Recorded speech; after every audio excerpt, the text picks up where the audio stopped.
Years and even decades after these mysteries began, the hard work of the police and friends and family that never gave up finally led to answers. Some of the answers were ones that family members had believed from the beginning, but a lack of evidence meant justice couldn't be served. But in other cases, investigations led to some surprises. Number 5. A family mystery that remained unsolved for 70 years was finally solved in 2023, but not before providing a clue for another unsolved mystery. The case of Donald Gordon Buckley was brought to the police by his granddaughter in early 2023. By that point, he'd been missing for roughly 70 years.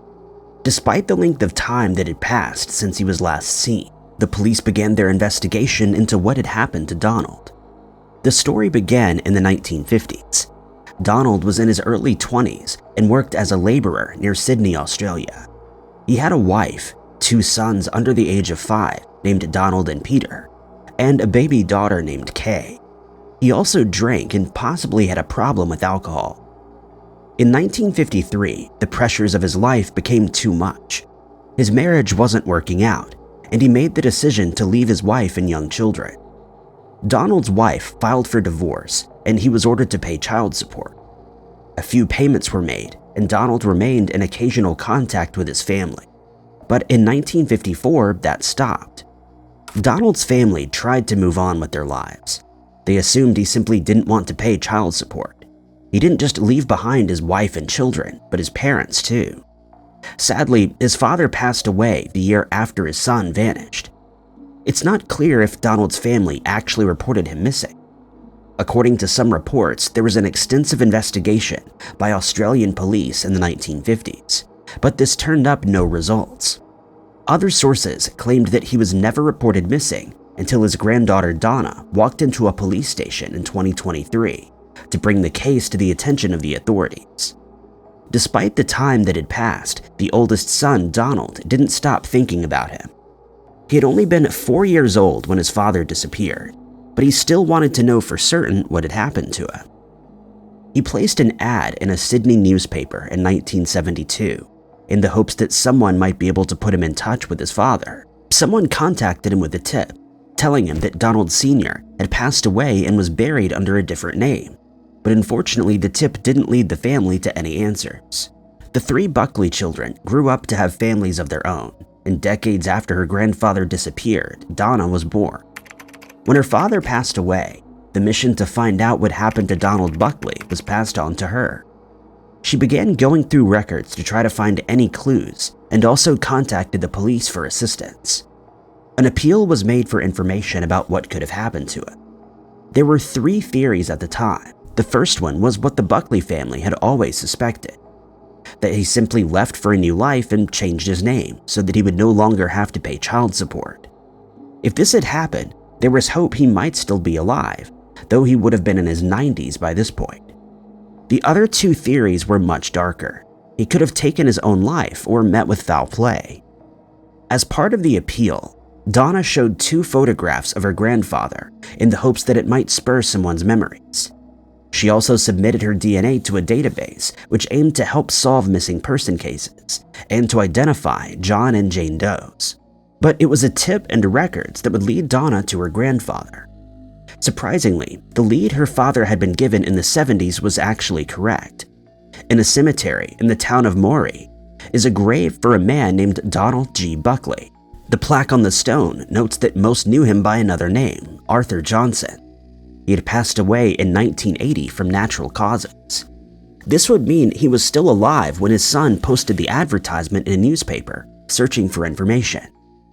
A closer look at the records showed that Donald had changed his name multiple times, going by Arthur Johnson, Arthur Harold Alfred Johnson, Donald Gordon Johnson, and Arthur Gordon Buckley. He had also changed his date of birth. His gravestone stated that he was 49 years old when he passed away, but he would have actually been 50. Not a lot is known about what happened to Donald after he disappeared, though Donna is still seeking to try to find out more about her grandfather. But he didn't seem to entirely leave his past behind. Whoever commissioned the plaque on his gravestone knew about his children. The plaque read, quote, "Beloved father of Donald, Peter, and Kay, grandfather of their children, sadly missed." As the Buckley family tried to find out more about Donald's life, they also helped to partially solve another, more disturbing mystery. In 2022, staff hired to clean a local housing complex in Brisbane made a dark discovery. In a void behind the storage area in the building, they found the remains of a young woman.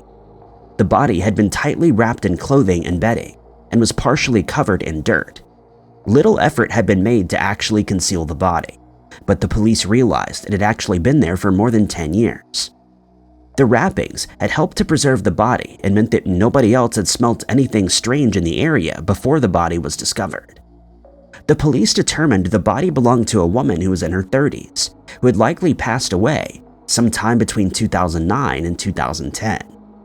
Wounds and the way her body had been left pointed to foul play. Appeals for information were made, but it was only through DNA that an answer was found. When Donna had submitted her DNA to a database, she hoped it would lead to her grandfather. Instead, it helped point to the identity of a woman who passed away almost 60 years after Donald vanished. The woman was distantly related to Donna through her mother's mother. After piecing together the family tree, the police were able to identify the woman as Tanya Lee Glover. Tanya was from New South Wales but moved to Brisbane in 2006. She had fallen out with her family and apparently cut off contact with them. Tanya lived alone in an area called Fortitude Valley. Due to hearing and vision impairments, she didn't work but did collect a pension. According to the police, she was carefree but didn't seem to take part in any risky behavior, such as involvement in illegal substances or crime. She's believed to have gone missing sometime in 2009 or 2010 and would have been around 38 years old.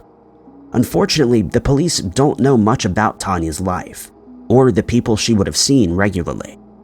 Whoever did know her obviously didn't think her disappearance was too strange, as she was never reported missing to the police. Her family believed she'd been alive and living in another part of Australia. They were shocked to discover the truth after her body was identified.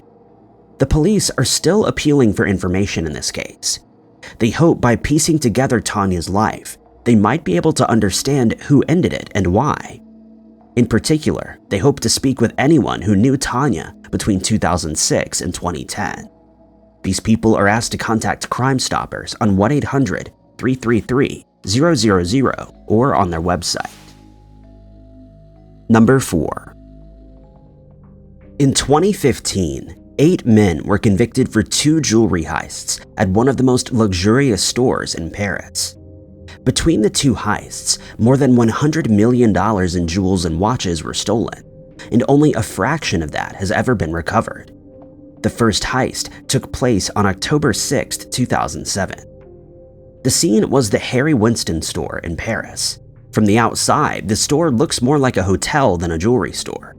There are no display cases in the windows, designed to get people to come in and look around. Guests are allowed in only after speaking via an intercom, and appointments are recommended.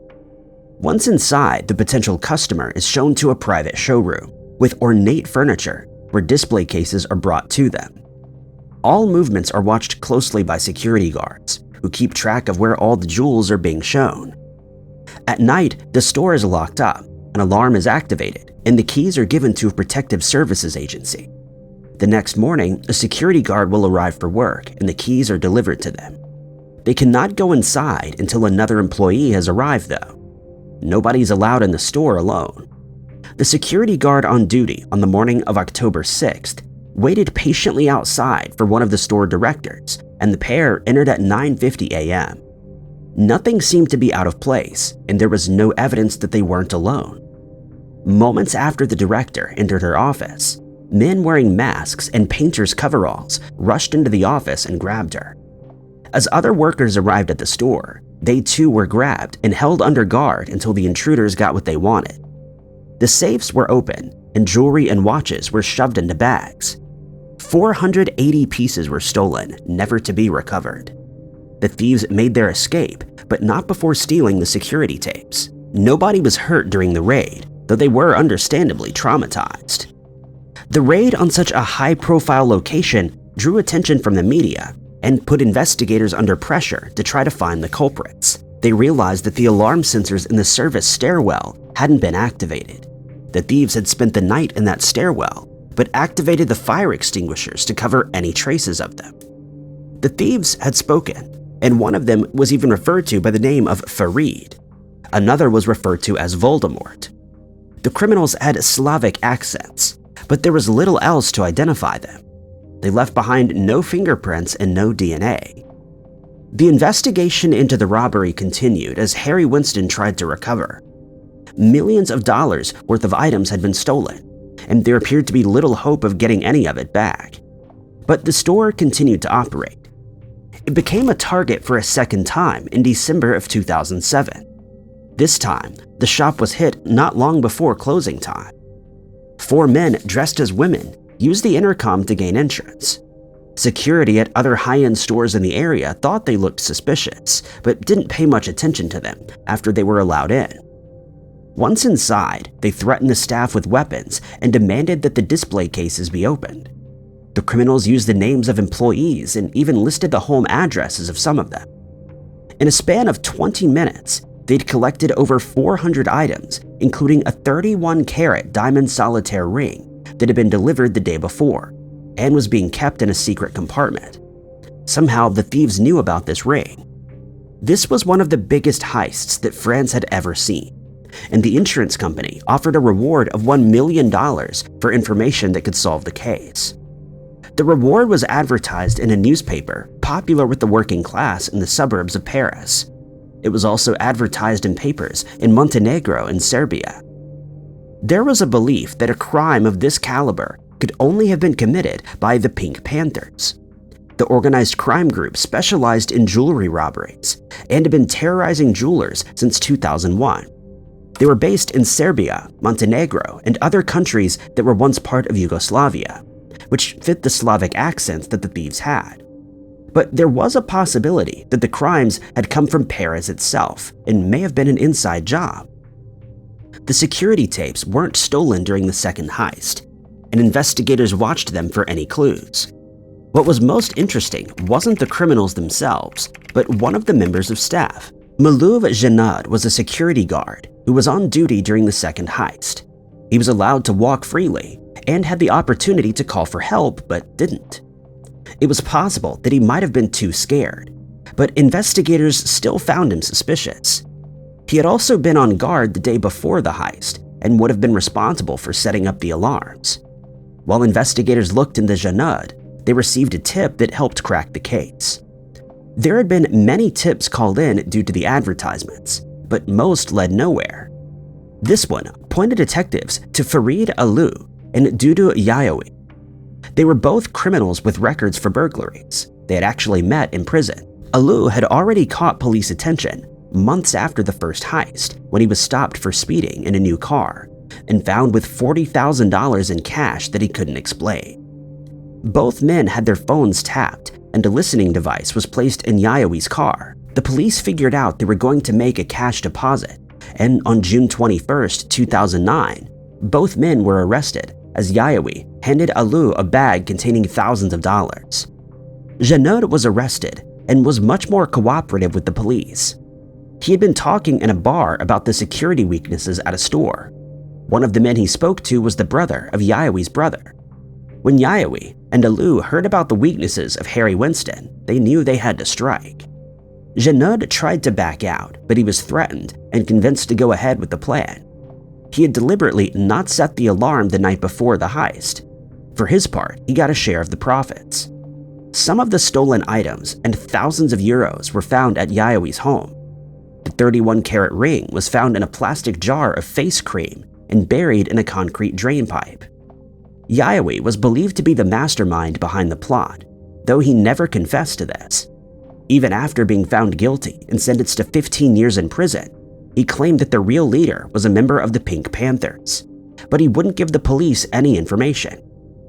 Alou received a 10-year sentence, and Janad 5 years and 3 suspended. 5 others were handed prison sentences for their part in the raids and selling the items afterward, but it's likely there are others who were never caught. Most of the items have never been recovered. At least one of the jewels was accidentally destroyed, and it's possible many more will never be found. Number 3. The case of Noel Clarence Hardy is one that shows there can still be a resolution to a missing person case, even decades after the person was last seen. For a time, Noel was the oldest missing person case in Ireland, and there seemed little hope for the case ever being solved. But determined efforts by the family finally brought answers in 2023. Not a lot of information is known about Noel. He was born in 1936 and had at least one sibling. He had family in the UK, but his close family remained in Ireland. He was last seen on September 17, 1967. At the age of 30, he'd been a voluntary patient at St. Brendan's Mental Hospital. For whatever reason, he decided to leave and vanished onto the streets of Dublin. When his family discovered he was missing, they assumed he had remained in Dublin. They had reason to be worried about his mental state and started investigating the disappearance. The police were also contacted, but no trace of Noel was found. For decades, the family believed Noel had likely remained in Dublin and believed something terrible must have happened to him. Given the time period, the investigation would have been a lot more difficult than if someone went missing today. CCTV was still extremely rare across the UK and Ireland, and investigations would mostly have to rely on eyewitnesses. Missing person flyers could be handed out and local newspapers could be contacted, but other than that, it was almost impossible to spread the word about a missing person case. Despite this, there was hope that the case could be solved. Dublin is a big city, but it seemed hard to believe that someone could stay hidden there while their family was actively looking for them. When they couldn't find him, they feared that this meant he was no longer alive. Years passed and there was no sign of Noel. The disappearance remained on file with the Irish police, but there were no leads to follow. As Noel had connections in the UK, there was a small chance he had crossed the Irish Sea for whatever reason. He had a British passport and a British national insurance number. Because the possibility seemed so small, it wasn't until years later that the family began searching the rest of the UK. It was this that finally turned up a clue. There were records of a Noel Hardy in England in 1975. In 1988, Noel was recorded in a hostel for homeless people in Coventry, where he applied to the Department of Work and Pensions with a benefit claim. The final record appeared in 1991, when he appeared on a patient list at the Coventry doctor's office. The news was extremely exciting to Noel's family. They admitted that the mystery of what had happened to their missing loved one had become all-consuming in recent years, and there was hope that the case could finally be solved. There was no certificate noting that Noel Hardy had passed away, and it seemed possible that he might have still been alive. By this point, Noel would have been in his 70s. His older brother was in his 90s and coincidentally also living in Coventry. The family made appeals for information, and an amateur genealogist helped to fill in the final piece of the puzzle. While Noel Hardy's name hadn't appeared in any death records, there was another Noel from Ireland who passed away on Christmas Day in 1997. He'd been in the hospital for some time and passed away due to natural causes. The birth date on the certificate was the same as Noel's. After checking the birth records, the family discovered there was only one person named Noel who was born in Ireland on the same date that Noel Hardy was born. He had changed his surname, but it seemed like he hadn't changed his first name. There are still many unanswered questions in this case which may never be solved. One of the most puzzling is why he waited until after 1991 to change his name. It might be that this was when he realized his family was still looking for him, or that there were those who knew him living in the area. Sadly, like his life before he vanished, not much is known about Noel afterwards. Records state that he remained a bachelor. He didn't marry or have any children. But it was a relief for his family to discover that he didn't meet with foul play or some dark fate. While Noel had already passed away before his family found him, he survived for decades after he vanished. The case could bring hope to others with missing loved ones. Number 2. It took more than 60 years for one Miami cold case to be solved. By that point, the person responsible and most of the victim's children had passed away. It was only through the determination of Joseph DeMare's surviving son that the case was finally solved.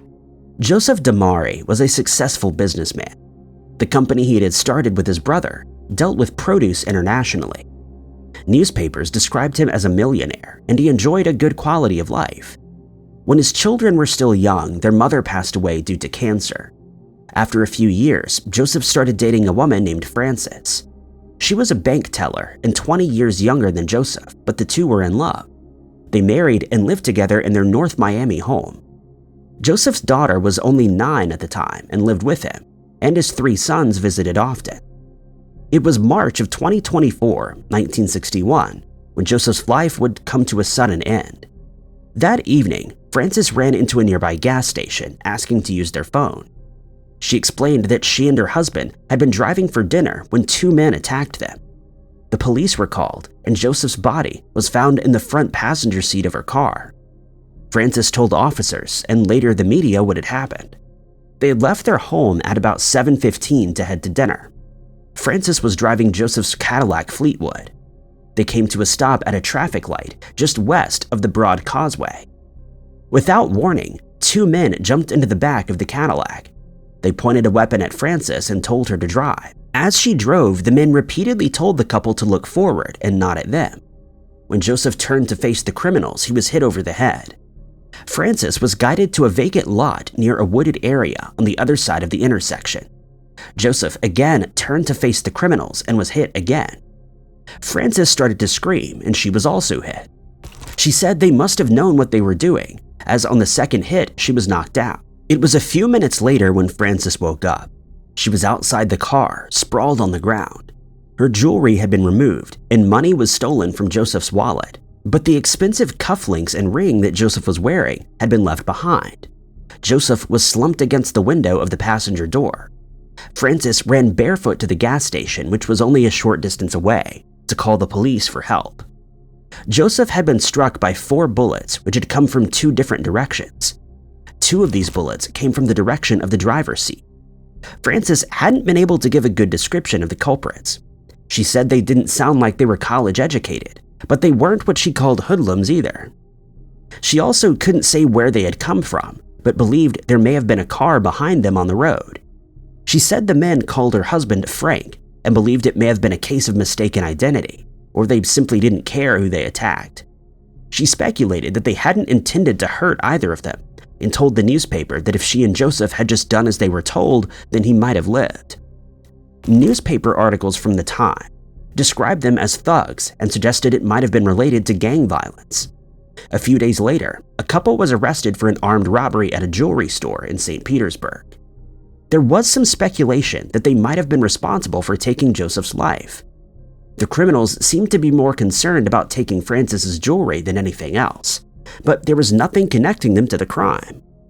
The police followed up on multiple leads, one of which took them to Chicago, but the one lead they didn't seem to be following was the one that led to Frances herself. Joseph's son, Richard, was 21 years old at the time and was convinced that her stepmother was behind the attack. Frances and Joseph's relationship hadn't been good when the crime happened. They'd been going through periods of living separately and then together again, and Joseph had changed his will to say that Frances was only entitled to his money if they were living together when he passed away. Frances had actually been living in Ohio shortly before the incident, but moved back in with Joseph after learning of the change. Joseph had just come back from a trip to Boston to visit his older children. He told them he was going to divorce Frances. The process hadn't begun when he passed away. According to Richard, Frances made Joseph's children move out almost immediately, including his young daughter, who went to live with her brother. She then fought for her inheritance and got roughly $250,000, and Frances later married her lawyer. But that alone wouldn't be enough to convince most that Frances was responsible for the crime. An unnamed political figure also seemed convinced Frances wasn't responsible. According to Richard, he told police to stop looking into Frances and insisted that she was just a grieving widow. Despite this, the police did do some investigative work at the time. Frances claimed to have run barefoot to the gas station. A female police officer tried making the same run barefoot and arrived at the gas station with cuts and bruises to her feet. There had been no damage to Frances's feet when she was found. Red marks on the outside of the car also seemed to indicate that Joseph had been wounded while the car was moving, or even before it had started. There was also a trail of red stains leading away from the couple's garage. It seemed a lot more likely that Joseph had been attacked at home and then driven out to the vacant lot where he was found. The final clue was the weapon itself. Joseph had bought Frances a weapon to protect her. At one point, months before the attack, Richard had used it for recreational purposes and kept the bullet that he had used. The bullet and the casing matched the bullets found at the scene of the crime. The weapon itself was never recovered, and it's believed to have been thrown into a nearby river. All of this seemed to indicate that Frances was behind the attack, but she hadn't been the one to directly fire at Joseph. She had organized the plot. But for some reason, police at the time weren't interested in investigating her any further. Newspaper articles from the time indicated that the police believed some gang member was likely behind the crime. There was allegedly political pressure not to investigate Frances. Years later, a high level of corruption would be found in the local police force, and this may have had an impact on the investigation. But enough detective work had been done at the time for cold case teams to finally resolve the case in 2023. Looking at the evidence, cold case teams concluded that Frances was responsible for taking her husband's life, but unfortunately, she would never face justice. Frances passed away at the age of 82, but Richard lived to see his father's case finally solved. Number 1. The case of Dr. Brenda Page became one of Scotland's most notorious cold cases before it was finally solved in 2023. The culprit was a suspect that had initially been ruled out early in the investigation, but was the one person Brenda's family was always the most suspicious of. Brenda Page was a bright scientist from Ipswich who lived and worked in Aberdeen when her life was taken in 1978. She had initially studied zoology in London before getting a PhD in genetics at the University of Glasgow. It was there that she met with fellow scientist Christopher Harrison, who worked at Glasgow's Virus Research Centre. The two fell in love and married in 1972. They moved to Aberdeen when Brenda got a job at the University of Aberdeen Medical School. Brenda's career had really taken off, and she was remembered as a promising scientist. Harrison later described her as brilliant and said nobody could have been brighter than her. By 1978, she was working on investigating a link between deep sea diving and medical conditions in the children who performed this dangerous job. Her private life had not been as successful, though. After 4 troubled years of marriage, Brenda and Harrison separated. Brenda got an apartment of her own and tried to stay as far away from Harrison as possible. She confided in friends that she was scared of her husband and that he could be violent towards her. In 1977, they divorced formally, and Brenda took out an interdict against him. Around the same time, Brenda took up a new part-time job. A man named William Austin ran a service to provide dates for wealthy businessmen. According to Austin, it was nothing more than dinner and nights out, and Brenda was one of the women who offered her services for these activities. Brenda told her sister she enjoyed the fancy restaurants and meeting new people. Her sister was worried about her, but Brenda didn't have any problems with the job. She also said she was using the job in place of dating. It was a way of exploring her options after her marriage. On the night of July 13, 1978, Brenda went on a date with 2 businessmen. She left the restaurant between 2 and 2:30 a.m., driving home in her beige Mini. The next day, Brenda didn't show up for work. One of her coworkers, Gordon Stephen, went to check on her. He assumed she wasn't feeling well, but needed some material that Brenda had for their research program. He uncovered a horrifying scene. Brenda's body was on her bed. She'd been struck multiple times with a blunt instrument. There were signs of forced entry, with the back window having been forced open. The weapon used was never found. Police at the time searched the room for clues, collecting samples from the bed and from the windowsill where the intruder had entered. But in the 1970s, there wasn't much they could do with this. They believed someone had broken into Brenda's home while she was out and waited for her to return. At first, the possibility that this was a burglary that had gone wrong was explored, but nothing was stolen. It was clear that this person had gone into the home with the intention of taking Brenda's life.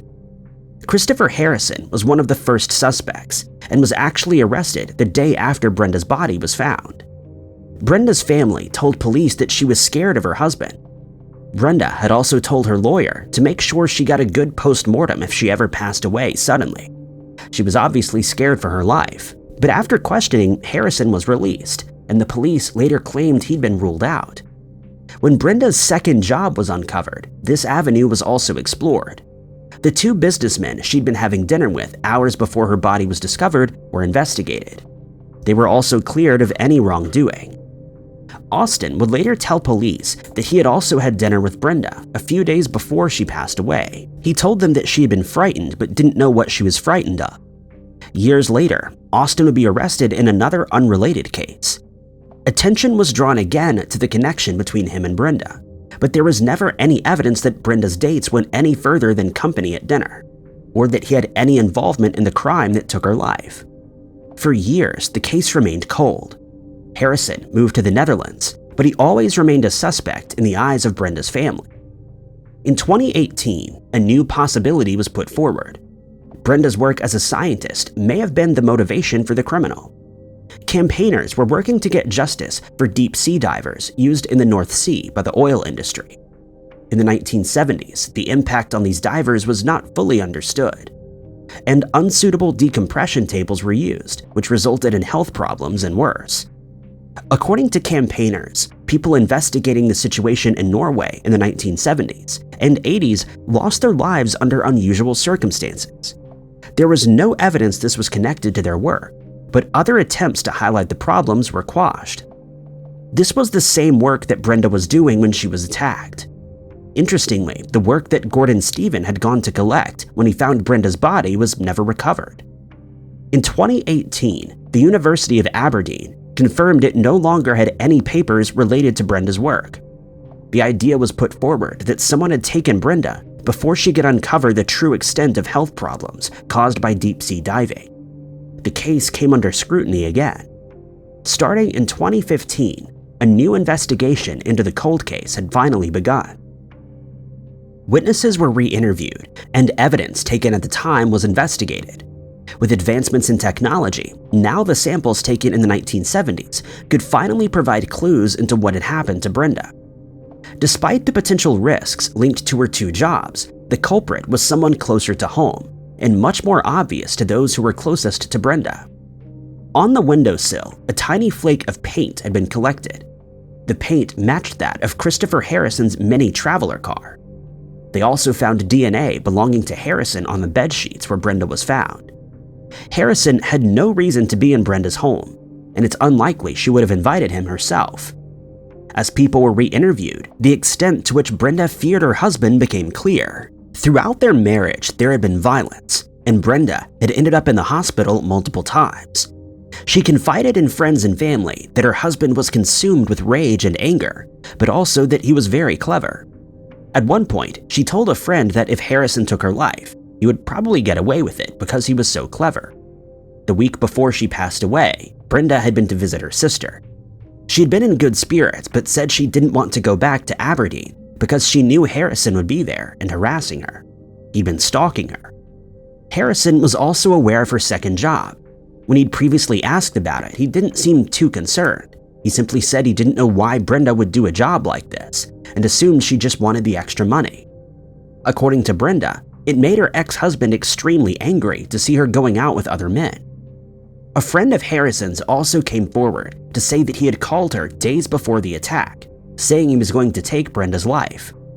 The evidence all came together to show that Harrison was extremely violent towards Brenda and bullied her throughout their relationship. Whatever reasons police had for previously ruling him out no longer seemed valid. He was arrested again, and this time charged with the crime, more than 40 years after it took place. Other physical evidence included a burned watch strap found in Harrison's home that had red stains on it. The day Brenda's body was found, Harrison had traveled by train to Edinburgh to buy a new watch. According to Harrison, it was a gift for finishing his PhD. Harrison claimed that the burned watch had been planted. Police believed that Harrison had broken into the home using a chisel-headed object on the rear window. A friend had once shown him how to take apart a window without breaking the glass after Harrison claimed he'd locked himself out of the house. Once inside, Harrison had waited in the wardrobe for Brenda to come in before attacking her and taking her life. In 2023, Harrison was finally found guilty of taking Brenda's life and was sentenced to life in prison and must serve a minimum of 20 before he's eligible for parole. At 82 years of age, he'll likely spend the rest of his life behind bars. Thank you guys so much for watching. If you liked this video, be sure to hit that like button. Also, don't forget to subscribe and click that notification bell to keep up to date with all of our future uploads. But my name is Ty Knotts, and I'll catch you guys in the next video.